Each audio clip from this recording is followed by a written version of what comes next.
अस्सलाम वालेकुम। I am doctor Mariam and आज जो है वो मैं आपको पढ़ाऊँगी pyrexia of unknown origin. Pyrexia of unknown origin की हम लॉन्ग केस करेंगे, इसकी हम अप्रोच करेंगे और इसके डीडीज़ क्या होते हैं। ये बहुत कॉमन केस है और most of the time PU में हेमेटोलॉजिकल मैलिग्नेंसीज होती हैं, लाइक ए प्लास्टिक एनीमिया हो गया, कनेक्टिव टिश्यू डिसऑर्डर्स हो गए। तो इसकी कैसे अप्रोच करनी है, कैसे इसको लेके चलना है, इस कंप्लेन को कैसे एलोबरेट करना है, इसको आज हम देखेंगे। ठीक है। अच्छा, पायरेक्सिया ऑफ अननोन ओरिजिन में सबसे पहले तो आप जो पेशेंट ही एक कंप्लेन करता है कि उसको फीवर है, ठीक है, और कितने अरसे से है, एटलीस्ट उसको जो है वो 2 मंथ्स का तो फीवर हो, ठीक है। पायरेक्सिया ऑफ अननोन ओरिजिन उसको जो है वो फीवर होता है, ठीक है। ये उसकी कंप्लेन होती है, वेग कंप्लेन होती है कि बस बुखार रहता है। आपने सबसे पहले इसका ओडी पारा करना है, ठीक है, कि कब से है, ठीक है, शुरू कैसे हुआ है, लाइक अचानक हुआ है या आहिस्ता आहिस्ता करके बढ़ना शुरू हुआ है। और अक्सर पेशेंट्स जो है वो चेक करते हैं और अक्सर नहीं चेक करते, तो आप एक वेग पूछ लें कि आपका बुखार 100 से ऊपर रहता है या 100 से नीचे रहता है। तो इससे एक अंदाज़ा हो जाता है कि उसको लो ग्रेड फीवर है, वो हाई ग्रेड फीवर में रन कर रहा है, क्योंकि मेजॉरिटी जो पेशेंट्स हैं वो अपना फीवर चेक नहीं करते हैं, ठीक है। अच्छा, फिर आप ये पूछ लें कि सर्दी लग के बुखार चढ़ता है, कब कभी तारी होती है, ठीक है। और फिर आप pattern of fever is important, ठीक है, कि लगातार रोज़ बुखार होता है, ठीक है, या उतरता चढ़ता रहता है, ठीक है, या फिर एक दिन छोड़कर होता है या 2 दिन छोड़कर होता है, ठीक है। और पैलेब्स्टेंट फीवर क्या होता है कि एक अरसा बुखार रहने के बाद अब थोड़े टाइम तक बिल्कुल फीवर फ्री रहते हैं, उसके बाद दोबारा वो एपिसोड आती है। तो ये पैलेब्स्टेंट फीवर जो है वो हॉजकिन लिम्फोमास वगैरह में कॉमन है, तो ये पैटर्न पूछना ज़रूरी है। अच्छा, और फिर एग्रीवेटिव और रिलीविंग फैक्टर्स, रिलीव किससे होता है, सिंपल पैनाडोल से रिलीव हो जाता है। एग्रीवेट कब होता है, और टाइमिंग बहुत ज़रूरी है कि किस वक्त चढ़ता है बुखार। ऐसा तो नहीं सिर्फ रात में चढ़ रहा है, ठीक है, रात में चढ़ रहा है या सुबह भी है, किसी भी टाइम हो रहा है। दूसरा, बहुत ज़्यादा पसीने आते हैं उसमें, ठीक है। और अच्छा, अब ये इसकी फ़ीवर का ये ओडी पारा हो गया। इसके बाद एटियोलॉजी है। सबसे पहले कॉमन चीज़ों को लेके चलेंगे, इन्फेक्शंस को रूल आउट करें।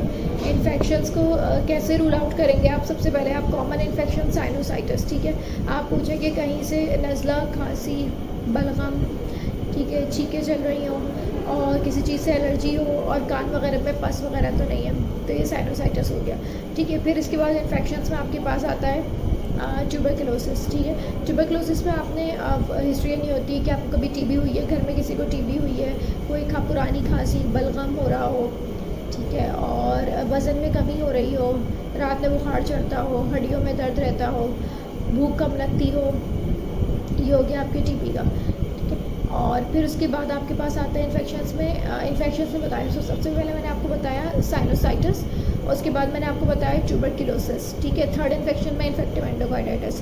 इन्फेक्टिव एंडोकार्डाइटिस का आपने से पूछना है कि दिल का कोई मसला रहा हो, दिल के वॉल्व का कोई मसला रहा हो, दिल के वॉल्व की कोई मुस्तकिल तौर पर गोली इस्तेमाल करते हो, कोई दिल के वॉल्व का ऑपरेशन हुआ हो, वारफेरिन कोई खून बदला करने की गोली इस्तेमाल करते हो, कोई ऑपरेशन हुआ हो दिल के। फिर इसी में क्रॉनिक इन्फेक्शंस में आपने पूछा ट्यूबरकुलोसिस, साइनोसाइटिस, इन्फेक्टिव एंडोकार्डाइटिस। उसके बाद आप पूछा ब्रूसेलोसिस। ब्रूसेलोसिस में आपने क्या पूछना है? ब्रूसेलोसिस में आपने पूछना है घर में कोई पालतू जानवर तो नहीं। अक्सर लोगों ने बकरियां वगैरह पाली हुई होती है, कच्चा दूध इस्तेमाल करते हो, ठीक है, कच्चा दूध और पालतू जानवर, ये आपने पूछना है। फिर आपने पूछना है मलेरिया, क्रॉनिक मलेरिया, जिसे हाइपर रिएक्टिव मलेरियल सिंड्रोम कहते हैं। इसके लिए आपने पूछना है कि आपको बार बार बुखार जो चढ़ता है उसके लिए किसी ने आपको बार बार मलेरिया की दवाई दी हो, आपने कोई मलेरिया का टेस्ट करवाया हो जिसमें मलेरिया पॉजिटिव आया हो, आप 2-3 बार पहले मलेरिया की दवाई इस्तेमाल कर चुके हो, आपके इलाके में मच्छर बहुत ज़्यादा हो, या घर में किसी को इस तरह बार बार मलेरिया जो है वो बुखार उतरता चढ़ता रहता हो, ठीक है, हाइपर रिएक्टिव मलेरिया सिंड्रोम। इसके अलावा आप इसमें ये भी पूछ सकते हैं कि आपके पेट में दर्द रहता हो, उल्टे हाथ में पेट में दर्द रहता हो, कोई भारीपन महसूस होता हो, splenomegaly associated with hyper reactive malarial syndrome, सही है। अच्छा, उसके बाद क्रॉनिक इन्फेक्शन से मलेरिया आ गया, ब्रूसेलोसिस आ गया, मेनिंजाइटिस, ठीक है। मेनिंजाइटिस का आप पूछ सकते हैं कि जब से आपको बुखार चढ़ रहा है इसके साथ जो है वो आपको सर दर्द रहता हो, झटके आते हो, बेहोश होते हो आप, ठीक है, आपकी जिस्मानी कोई कमज़ोरी हुई हो, बुखार के साथ गर्दन अकड़ जाती हो, ठीक है, या बुखार के वक्त आंखों में रोशनी चुभती हो, ठीक है, और आधे सर का दर्द होता हो, आपने CNS को भी इसमें कवर किया है, ठीक है। क्रॉनिक इन्फेक्शंस यहाँ पे हो गए। अब उसके बाद आप आ जाएँ GIT में, ठीक है। GIT में आपने सारा कवर करना है। GIT रिलेटेड टू एब्डोमेन, मतलब एब्डोमेन हो गया, लिवर हो गया इसमें आप यही पूछे पेशेंट से कि पेट में दर्द रहता हो, यरकान तो नहीं हुआ कभी, हेपेटाइटिस बी एंड सी, आँखें पीली हो गई हो, पेट के सीधे हाथ पे दर्द होता हो, उल्टी मतली रहती हो, मैदे में जलन तेजाबियत रहती हो, ठीक है, पेट में कोई भारीपन महसूस होता हो। इसके अलावा आप डायरिया का पूछेंगे, पतले पखाने आते हो, पखाना अगर आता है तो वो पानी जैसा है, उसमें खून आता है, चर्बी आती है, आसानी से बह जाता है, झाग आता है, रात में नींद से उठना पड़ता है, ठीक है। या आपने ओवरऑल किसका पूछा है, जीआईटी के बाद आप मजीद सिस्टम्स में आए तो आप रीनल कॉम्प्लिकेशंस पूछें। जी रीनल में आपने पूछते हैं कि पेशाब में खून तो नहीं आता, पेशाब की कोई तकलीफ हो, पेशाब में झाग ज़्यादा आता हो, ठीक है। उसके बाद आप आ जाएँ ऑटो इम्यून डिसऑर्डर्स, जिसमें कनेक्टिव टिश्यू डिसऑर्डर्स। उसके लिए आपको पता है सवाल, बाल झड़ना, आँखों में जो है वो आँखें लाल हो जाना, धूप में जाने से चेहरा लाल हो जाना, छोटे जोड़ों में दर्द होना और वज़न में कमी, ठीक है। ये हो गए कनेक्टिव टिश्यू डिसऑर्डर्स। उसके बाद आपने पूछना है इसमें रेस्पिरेटरी। अच्छा, रेस्पिरेटरी में एक तो टीबी से रिलेटेड आपने पूछा, उसी टाइम आप रेस्पिरेटरी का मज़ीद पूछ लेंगे कि सांस का कोई मसला हो, सांस की कोई बीमारी हो, सांस का कोई इनहेलर इस्तेमाल करते हो, ठीक है, और खांसी बलगम रहता हो। सार्कोइडोसिस के लिए आप पूछते हैं कि मुसलसल कोई पुरानी खांसी रहती हो, काफ़ी अर्से से आपको खुश खांसी हो, ठीक है। इसके अलावा आपके टांगों में नील के धब्बे पड़ गए हो जिसमें दर्द होता हो, एरिथमाइडिज्म। अच्छा, फिर एंडोक्राइन डिसऑर्डर्स में आपने डायबिटीज़ के क्वेश्चंस करना है। डायबिटीज़ के क्वेश्चंस वही होते हैं कि आपको पहले से शुगर है, अगर नहीं है तो आपको ज़्यादा पेशाब आ रहा हो, ज़्यादा भूख लग रही हो, ज़्यादा प्यास लग रही हो, ठीक है। थायराइड रिलेटेड क्वेश्चंस हैं, गर्मी ज़्यादा लगती है, सर्दी ज़्यादा लगती है, वज़न कम हो रहा है, बढ़ रहा है, और नींद आती है नहीं, नींद कम आती है, नींद ज़्यादा आती है, माहवारी कम आती है या बंद हो गई है या ज़्यादा आती है, ठीक है। अच्छा, फिर इम्पॉर्टेंट इसमें आ गया हाई रिस्क सेक्सुअल बिहेवियर्स में HIV की हिस्ट्री आपने लेनी है। वो हाई रिस्क सेक्सुअल बिहेवियर की हिस्ट्री मैं अपनी लास्ट वीडियो से बता चुकी हूँ, डिटेल हिस्ट्री लेनी होती है। अच्छा, उसके बाद फिर आपने हेमेटोलॉजिकल डिसऑर्डर्स पूछने हैं। अब हेमेटोलॉजिकल डिसऑर्डर्स में आपने जो पूछना है, हेमेटोलॉजिकल डिसऑर्डर्स में आपने जो है वो एक तो ल्यूकीमिया, लिम्फोमा और माइलोप्रोलिफरेटिव डिसऑर्डर्स और एप्लास्टिक एनीमिया। आपने सवाल करना है कि जिस्म पे पैर तो खून की कोई बीमारी तो नहीं है, ठीक है, जिस्म पे लाल या नीले रंग के निशान बनते हो, कहीं से भी खून आ रहा हो, मसूड़ों से, नाक से, पट्टों में निशान बन जाते हो, ठीक है, पखाने की जगह से खून आ रहा हो, ठीक है, कोई खून पतला करने की दवाई इस्तेमाल कर रहे हो, ठीक है। कभी आपने कोई प्लास्टिक के लिए आप ख़ास तौर पे ये पूछें, प्लास्टिक में तीनों सेल लाइन्स कम होती है ना, तो आपको एक तो साथ में बुखार आ रहा है, खून आ रहा है, ठीक है, और न्यूट्रोपीनिया हो गया, एनीमिया हो गया। और इसके अलावा आपने पूछना है कि जो है वो आपने कुछ अर्से पहले एंटीबायोटिक इस्तेमाल की हो, आपको कोई इन्फेक्शन हो गया हो, ठीक है, जिसके लिए आपने एंटीबायोटिक इस्तेमाल किया हो, आपको हेपेटाइटिस बी और सी तो नहीं है, आपने कोई शुआएँ तो नहीं ली हैं, कोई कीमोथेरेपी, रेडियोथेरेपी ली हो, ठीक है, कोई वैक्सीनेशन करवाई हो, आपका घर किसी फैक्ट्री से करीब है, ठीक है, ये हो गया, या आप कोई मुस्तकिल तौर पे दवाइयाँ इस्तेमाल कर रहे हो, ठीक है। तो ये प्लास्टिक की हिस्ट्री हो गई। ब्लड में हो गया आपका हेमेटोलॉजिकल होगा, ठीक है। अच्छा, ल्यूकीमिया भी इसमें आ गया, खून पतला करने की, माइलोप्रोलिफरेटिव भी आ गया। अच्छा, लेशमनियासिस, क्रॉनिक इन्फेक्शन में लेशमनियासिस भी आएगा, ख़ास तौर पे अगर पेशेंट की रेजिडेंस बलूचिस्तान की है या सिब्बी की है, रिहाइश जब आप पूछते हैं ना, अगर वो कहे कि वो माइग्रेट करके आए हुए सिब्बी से, बलूचिस्तान से, या देखने में उसका लुक ऐसा लग रहा है बलूचिस्तान सिब्बी का, तो फिर आप उसमें ज़रूर पूछें, क्योंकि वहाँ ये मशहूर है और वहाँ लोगों को पता होता है इसके बारे में।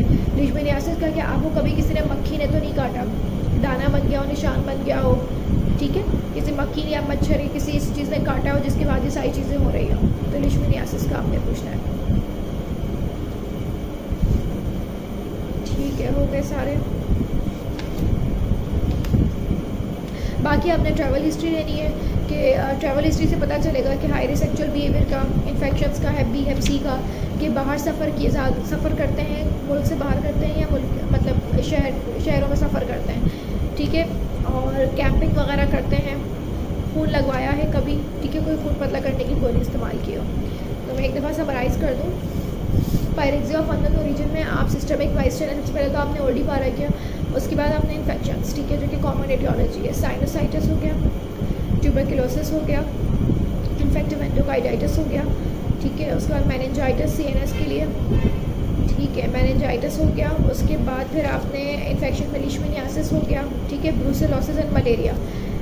अगर आपके पास लॉन्ग केस में आया हुआ है तो वो मलेरिया से रिलेटेड, तो वो हाइपरएक्टिव मलेरिया सिंड्रोम है, इसको इग्नोर नहीं करना होता। ये अगर आता है ना तो इसका सवाल ज़रूर पूछना होता है, क्योंकि ये फेवरेट टॉपिक होता है एग्जामिनर्स का। Hyper reactive malaria syndrome. ठीक है, फिर उसके बाद आप गैस्ट्रोइंटेस्टाइनल में आपने पूछ लिया, ओवरऑल लिवर भी इंक्लूड हो गया, डायरिया वगैरह सब इंक्लूड हो गया उसमें। ठीक है, आप मज़ीद ये पूछ सकते हैं कि अक्सर IBD वगैरह भी इस तरह प्रेजेंट कर सकते हैं, तो आप पूछेंगे जो आपको मोशन होता है उसके बाद मुँह में छाले या पखाने की जगह पे छाले होते हो या पखाने से खून आता हो।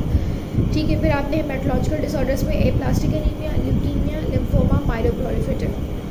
ठीक है, अच्छा उसके बाद कनेक्टिव टिश्यू डिसऑर्डर्स, ऑटोइम्यून की हिस्ट्री सब में लेनी होती है। एंडोक्राइन डिसऑर्डर्स आपके सब में पूछने होते हैं, डायबिटीज़ और थायराइड है। ठीक है,